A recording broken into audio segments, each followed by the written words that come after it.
With only days to go until the election, Trump is now in the crucial swing state of New York, holding a rally at Madison Square Garden. And because all of his mouthpieces have been emboldened by Trump's dangerous and vile rhetoric, one of his rally speakers decided to take to the stage and say this. It is absolutely wild times. It really, really is. And,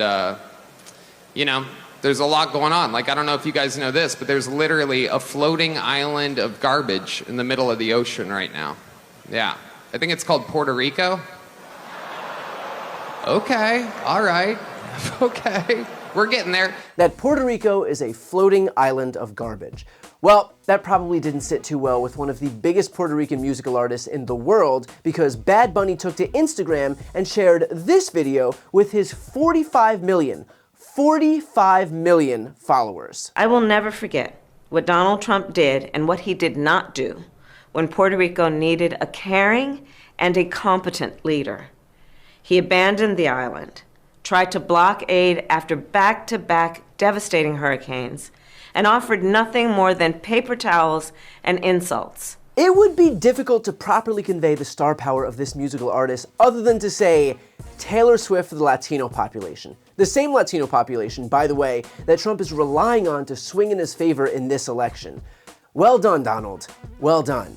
And it wasn't just Bad Bunny either. Luis Fonsi, who sings the hit song Despacito, posted this to his 16 million followers. Are you serious? And called it una falta de respeto, which means it's a lack of respect. And what's craziest is that Trump's campaign trotting out these racist assholes trashing Puerto Rico happened on the literal same day that Kamala Harris's campaign announced its plan to promote economic opportunities in Puerto Rico. She called for launching a federal task force to rebuild and revitalize Puerto Rico's economic strength, determined by the Puerto Rican people, rebuilding and modernizing Puerto Rico's energy grid to ensure reliable access to electricity, expanding Puerto Rican families' access to clean energy, providing access to housing that Puerto Rican families and workers can afford, supporting Puerto Ricans' equal access to key federal benefit programs, advancing health service delivery in Puerto Rico, investing in Puerto Rican colleges and universities to train doctors, teachers, and more, building the industries of the future in Puerto Rico like biosciences and manufacturing, providing loans that are fully forgivable up to $20,000 for Puerto Rican entrepreneurs and others to start and grow a business,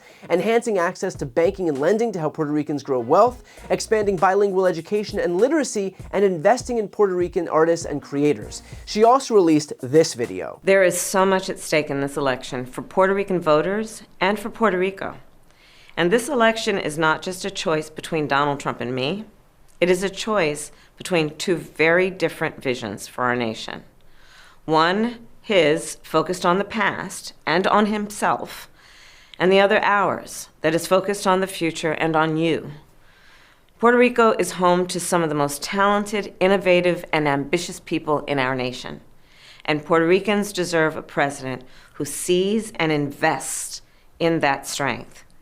As president, I will bring down the cost of housing, invest in small businesses and entrepreneurs, and fight to finally secure equal access to programs that strengthen the healthcare system and support children, seniors, and working people. I will create a new Puerto Rico Opportunity Economy Task Force, where the federal government will work with the private sector, with nonprofits and community leaders to foster economic growth and create thousands of new, good-paying jobs in Puerto Rico, including for our young people. And I know that Puerto Rico's economic future depends on urgently rebuilding and modernizing the island's energy grid. That's why I will cut red tape, ensure disaster recovery funds are used quickly and effectively, and work with leaders across the island to ensure all Puerto Ricans have access to reliable, affordable electricity.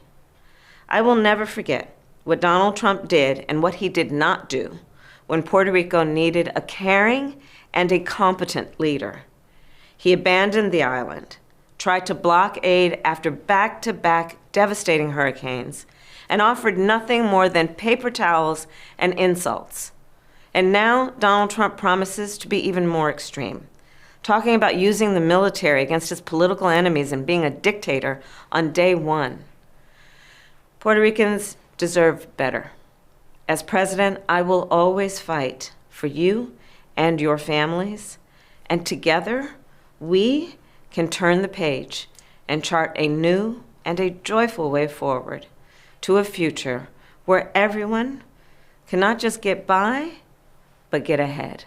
I thank you, and please take care. So I suppose the question here becomes, which do Puerto Ricans, and Latinos more broadly who understand and appreciate the plight of Puerto Ricans, appreciate more? A candidate who's seeking to promote the economic opportunities of the island and the American citizens who live there?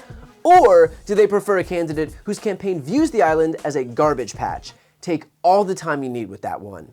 And let's be clear, this isn't even the only instance lately where Trump has trashed the very people whose support he needs. Donald Trump needs to win Michigan, and so this is what he said in Detroit. 2%, they should be much higher than that, but that's up for whoever is going to be the next president. I think Kamala, it's not going to be high on her list.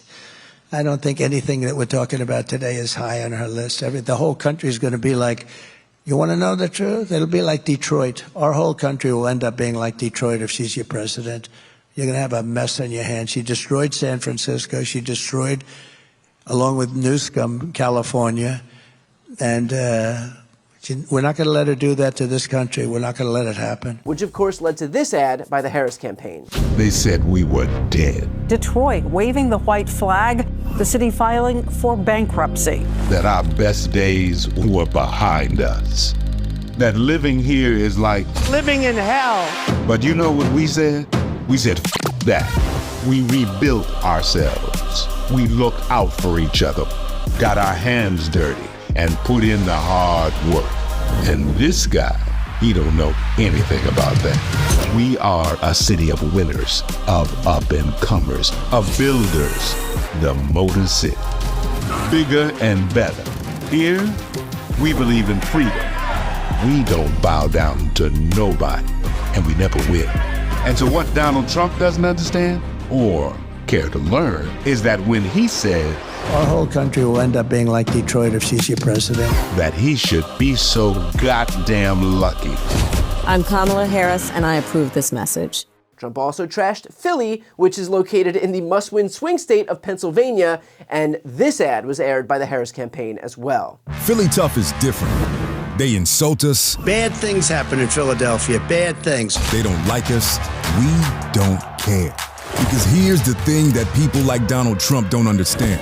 We're Philly. F***ing Philly. And when you fight us, we fight back. From 1776 to 4th and 26th. So go ahead, talk whatever you want, Donald. We're voting soon. And when it comes to freedom, Philly's undefeated. And look, I'm not here to give campaign advice to Donald Trump, but maybe, just maybe, stop shitting on the exact people whose support you need in this election. Maybe have even a modicum of respect for even the Americans who don't bestow complete and total fealty onto you. Of course, Trump won't, and so the question then becomes, do Americans really want a president who views his office as a cudgel to wield against those who aren't his slavish devotees? Do Americans really want a president who would view his election as a mandate to seek retribution against those who disagree with him, or those who didn't vote for him, or those who live in a state that didn't award its electoral votes to him? Donald Trump has shown us that he is not running to serve Americans, he is running a campaign predicated on consolidating total power for himself. He views himself in the mold of those very dictators and autocrats that he can't stop admiring and complimenting. It doesn't matter what your political affiliation is, one thing should transcend politics in this country. It should be our appreciation for our democracy. We've got a chance right now to prove that. So if you're a conservative, if you're an independent, if you are a liberal, prove that you are willing to put country over party and not to reward a demagogue who shows nothing but contempt for this country and the people that live in it. Before you go, just a quick note, if you'd like to see more of my content, which is always free of advertising, sponsorships, and paywalls, please make sure to subscribe to this channel using the subscribe button right here on the screen. And if you'd like to support my work even further, you can grab a copy of my instant #1 New York Times selling book, Shameless, available for sale right now. That link is also on the screen. Thanks so much for watching.